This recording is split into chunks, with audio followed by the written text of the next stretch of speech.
En este primer estudio haremos una deconstrucción epistemológica del psicoanálisis. Hablaremos brevemente sobre dos conferencias y dos conferencistas. Ellos son el activista palestino-estadounidense Edward Said y el filósofo español Paul B. Preciado. Esperamos que este trabajo sea de inspiración para despertar interés, continuar investigando y para producir cambios estructurales en nosotros mismos. Mi nombre es Omar Gabarret. Esto es la primera escuela de pensamiento crítico descolonial del Uruguay.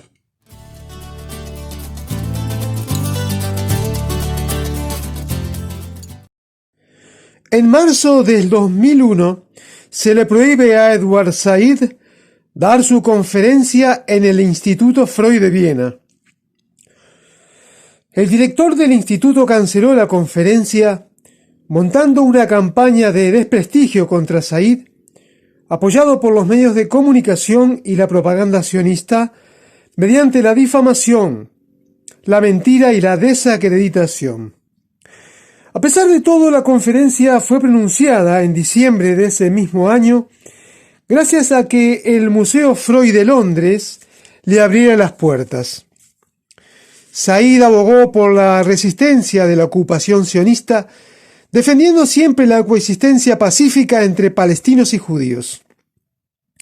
Las críticas a la ocupación israelí fue el motivo real de la anulación de su conferencia. Recomendamos leer la conferencia de Said en su opúsculo titulado Freud y los no europeos. Said nació en Jerusalén en 1935 y murió en Nueva York en el 2003. Fue un brillante portavoz de la causa palestina. El opresor, decía, proyecta su violencia sobre los oprimidos al mismo tiempo que niega al otro, no reconoce su existencia. El oprimido es un recipiente donde se depositan los desperdicios. Es una entidad fecal que debe ser invisibilizada, no reconocida y finalmente eliminada. Al negar al otro, ese otro negado nos hará saber de su existencia. Freud fue una antisionista, pero cambió su posición posteriormente debido a la persecución nazi contra los judíos, buscando la protección de un Estado judío. Según Said, la obra de Freud era sobre y para Europa. Sin embargo, presentaba interés en antiguas civilizaciones, como las de Egipto, Palestina, Grecia y África, teniendo una visión universal, antiprovincial, a diferencia de sus contemporáneos, los cuales denigraban esas culturas no europeas, teniéndolas como inferiores. Edward Said hace un análisis crítico que lo he dividido en 6 puntos principales. Primero, el científico y filósofo judío vienés vivió y trabajó toda su vida en Austria o Alemania. Segundo, la conciencia de Freud sobre la existencia de otras culturas no europeas está definida por su educación judeo-cristiana, la influencia occidental y su conciencia de clase. Tercero, si bien es cierto que la obra de Freud gira alrededor del otro, se trata de un otro reconocible con la antigüedad greco-romana y hebrea, y con la influencia de estas mismas civilizaciones en la cultura europea.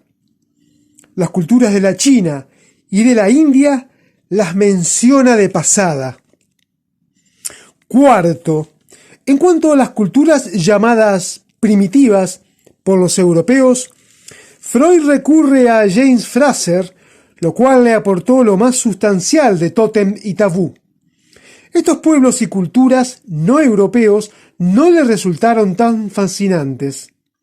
Tengamos en cuenta la explosión del racismo del siglo XIX en Europa, el darwinismo social de Spencer, la influencia del darwinismo político de Walter Bagehot, la biologización cultural que dio lugar a seres humanos superiores, es decir, el europeo, y seres humanos inferiores, o sea, todos los demás que no pertenecen a Europa, sobre todo a la Europa anglosajona del norte. Asimismo, la influencia del colonialismo, la era victoriana y el concepto de la horda primitiva. Quinto, Said encuentra extraordinariamente interesante y estimulante la versión que Freud ofrece de Moisés como alguien perteneciente a un grupo y al mismo tiempo extranjero a él, al reconstruir la historia primitiva de la identidad judía. Desde su argumentación, los judíos son considerados europeos o más europeos que asiáticos o africanos.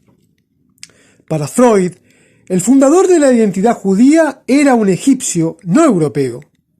Freud no desestimó jamás el hecho de que Moisés no fuera europeo, ya que desde su argumentación, el judaísmo moderno y los judíos se consideran fundamentalmente europeos. Sexto, Freud tenía una visión eurocéntrica y patriarcal de la cultura. Tengamos presente que el psicoanálisis presenta cierta reticencia ante el concepto de patriarcado. Freud no podría tener otra interpretación, debido al contexto social de la época, la era victoriana, la visión de una Europa hegeliana, vista como centro del mundo, y además Freud no llegó a contemplar las migraciones masivas de africanos, caribeños, kurdos, turcos hacia Europa. Murió justo cuando se desmoronaba el mundo austrogermánico y romano. No llegó a ser testigo de la Guerra Fría y de sus consecuencias que dividió a Europa en la oriental y la occidental. La idea de la existencia de otras culturas sobre la que es necesario profundizar más allá de la europea no fue un principio para Freud, como lo fue para Frantz Fanon o para el mismo Edward Said, culturas que son más antiguas que la europea. Es cierto, no podemos exigirle todo a un autor. Cada uno de nosotros tenemos puntos ciegos que nos impiden ver. Hacemos un análisis parcial de la realidad, ya que estamos influenciados por las limitaciones de nuestra propia cultura. No podemos pretender que un autor del siglo XIX, el cual no llegó a vivir las guerras mundiales y los grandes cambios finales del siglo XX, conserve las mismas creencias que tenía hasta el momento de su fallecimiento en caso de haber vivido esos hechos históricos posteriores. No debemos esperar respuestas que satisfagan las necesidades más profundas que tenemos en el siglo XXI de autores extemporáneos.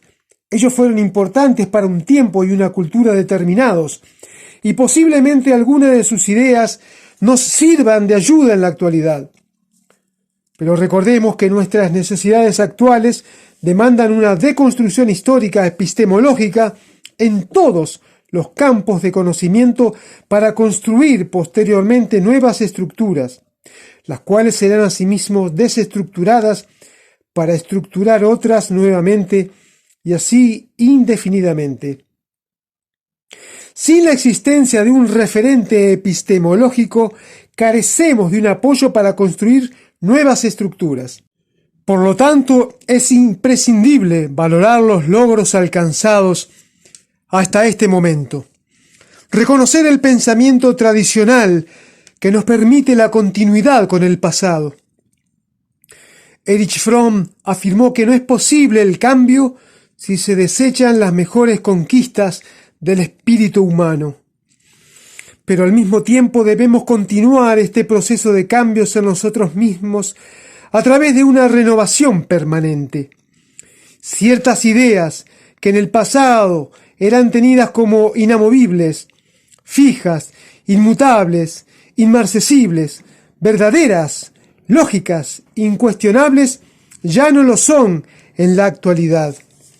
Hemos alcanzado cierta libertad para desafiar muchas ideas que de haber sido cuestionadas en otros momentos históricos, hubiésemos sido consumidos en el fuego de las hogueras, torturados, desterrados, perseguidos, encarcelados, tenidos como herejes, condenados, ejecutados, decapitados, conducidos al cadalso o puestos en la picota.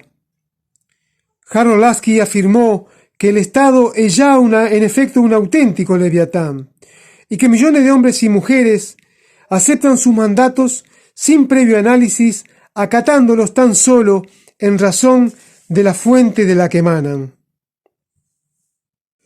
El peligro estriba en que lo convencional se está convirtiendo en lo infalible.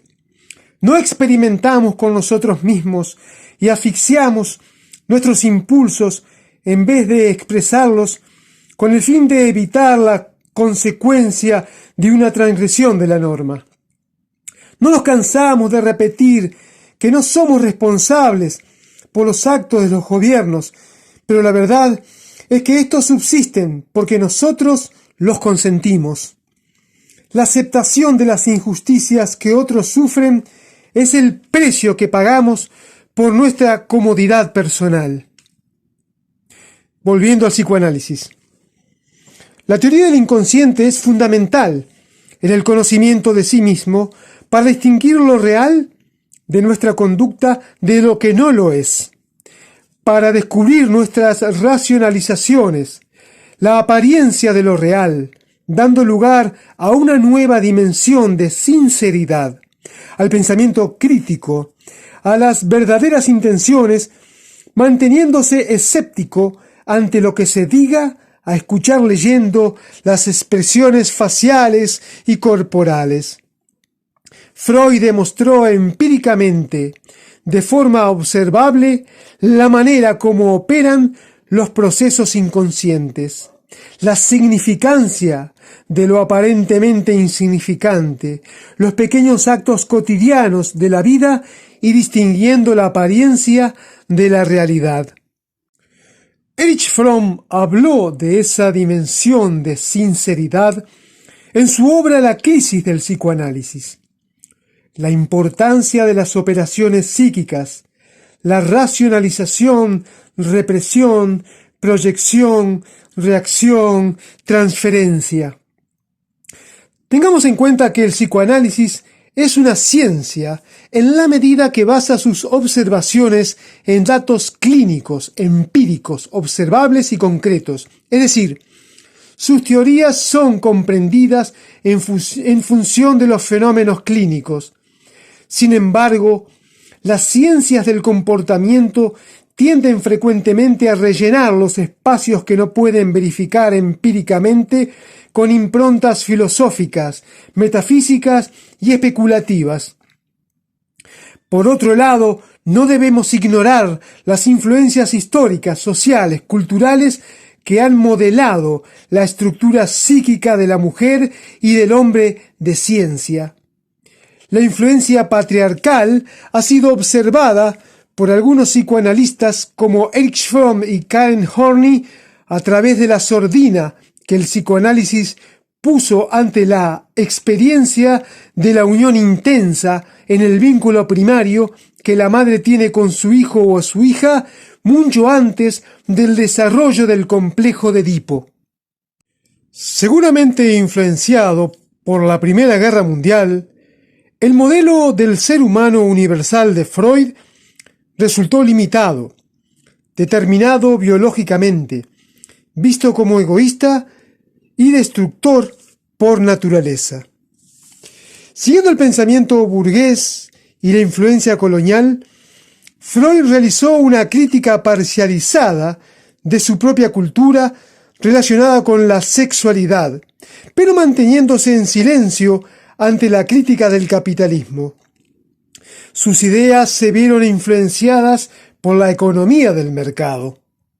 Del mismo modo que sus discípulos, Freud percibió a la mujer como un hombre castrado, sin sexualidad propia, cuya felicidad solo puede manifestarse al superar el complejo de castración, aceptando un hijo y un esposo y cumpliendo con la gestación al someterse a un hombre. Percibe a la mujer como más narcisista que el hombre y menos racional, de tal manera que la mitad de la humanidad es una edición mutilada e incompleta de la otra mitad. Los conflictos bélicos de principio del siglo XX y el derrumbe de la sociedad de la época lo convirtió en un escéptico. Los instintos de vida y de muerte batallan entre sí. El ser humano es víctima de estas fuerzas de las cuales no podrá liberarse jamás. Debemos tener presente la crisis en la organización psicoanalítica. La fantasía de haber descubierto toda la verdad sin aceptar limitaciones epistemológicas. Las rivalidades entre los miembros de la organización, la enfermedad de Freud y la deserción de sus discípulos como Adler, Jung y Rand. Erich Fromm observa que la concepción de la sociedad burguesa del hombre de negocios del siglo XIX y del ser humano era válida para Freud como un modelo universal. El ser humano se relaciona solamente con el fin de satisfacer un impulso, ya sean sus necesidades económicas, libidinales y fisiológicas. Asimismo, Freud entiende que todos los fenómenos psíquicos tienen su origen en procesos fisiológicos, ya sean en los instintos y en la sexualidad como fuerzas decisivas.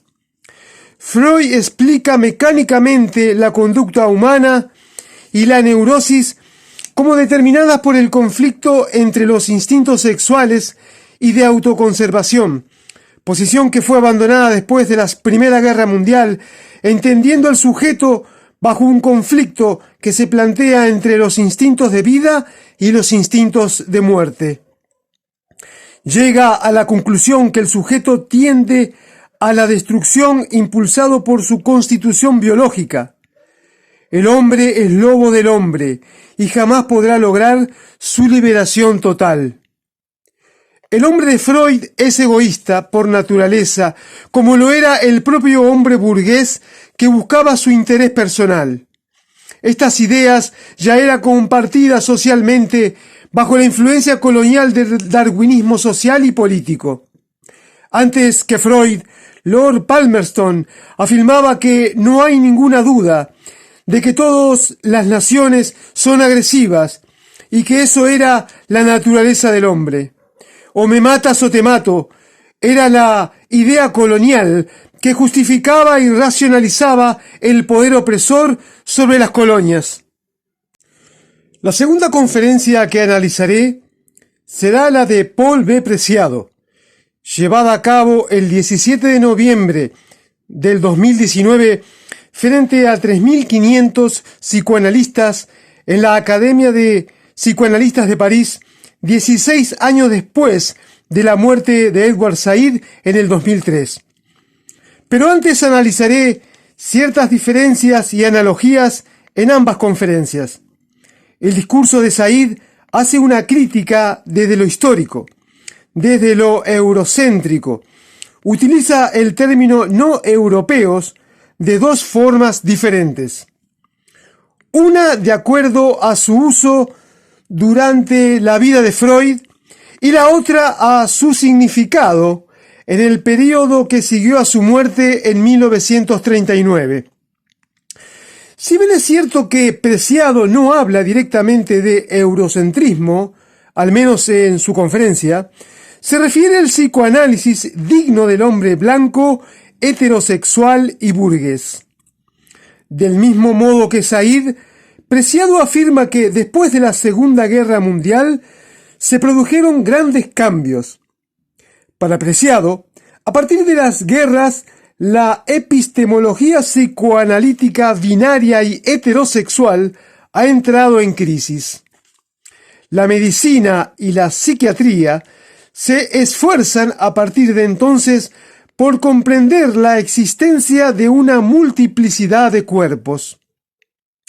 Por otro lado, el psicoanálisis lacaniano hace una relectura de Freud intentando desnaturalizar la diferencia sexual, pero terminó produciendo un metasistema que es casi más rígido que la noción moderna de sexo y de diferencia anatómica. Para Edward Said, los cambios que siguieron a la Segunda Guerra Mundial, la negación de la Palestina árabe, la creación del Estado de Israel, la descolonización, dio lugar a un período de deconstrucción general. La resistencia ante la arqueología israelí, que legitimaba dicha negación, y al mismo tiempo el avance gradual y liberador de la arqueología palestina. Recordemos que para Said el judaísmo moderno y los judíos se consideran fundamentalmente europeos. Freud se esforzó en no quitar importancia al hecho de que Moisés no fuera europeo. Said afirma que Freud no pensaba en Europa como el maligno poder colonizador como lo vio Fanon y la crítica eurocéntrica posterior. Freud no tenía idea de lo que sucedería después de 1948, cuando los palestinos vieron que los que venían de afuera para apropiarse de sus tierras eran iguales que los franceses que llegaron a Argelia, o sea, europeos con más derecho a la tierra que los nativos no europeos. Said observa que después de la muerte de Freud, el mundo fue alcanzado por la globalización, los viajes rápidos, la descolonización, haciendo asequible para la Europa metropolitana muchas de las culturas desconocidas o reprimidas hasta entonces. Said, del mismo modo que Preciado, denuncia el poder médico y la violencia de la psiquiatría. Observa una relación directa entre la batalla colonial y los desórdenes mentales, entre la biologización del discurso colonial que se ha esforzado en demostrar científicamente la inferioridad mental del colonizado. El psiquiatra clínico europeo diagnostica al nativo como un asesino salvaje que mata sin razón alguna. Para demostrarlo, Said cita en su conferencia un pasaje de Fanon en Los Condenados de la Tierra sobre el profesor Antoine Porrot, el fundador de la Escuela de Psiquiatría de Argel. Este llegó a la conclusión que el argelino no tiene córtex, y del mismo modo está dominado, como los vertebrados inferiores, por el diencéfalo, que las funciones corticales, si es que existen, son muy débiles y prácticamente no están integradas en la dinámica de la existencia. Said insiste en la influencia de la cultura judía en la vida y obra de Freud y la relación poco clara y conflictiva con su propia judeidad.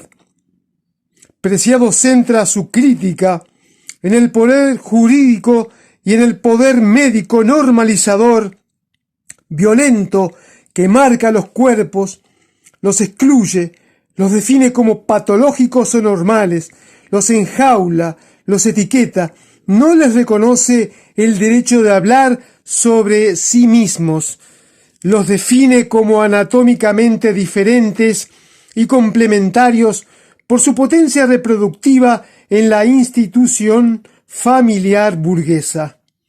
Hace una crítica al patriarcado heterocolonial, al régimen sexual binario, jerárquico y universal del psicoanálisis.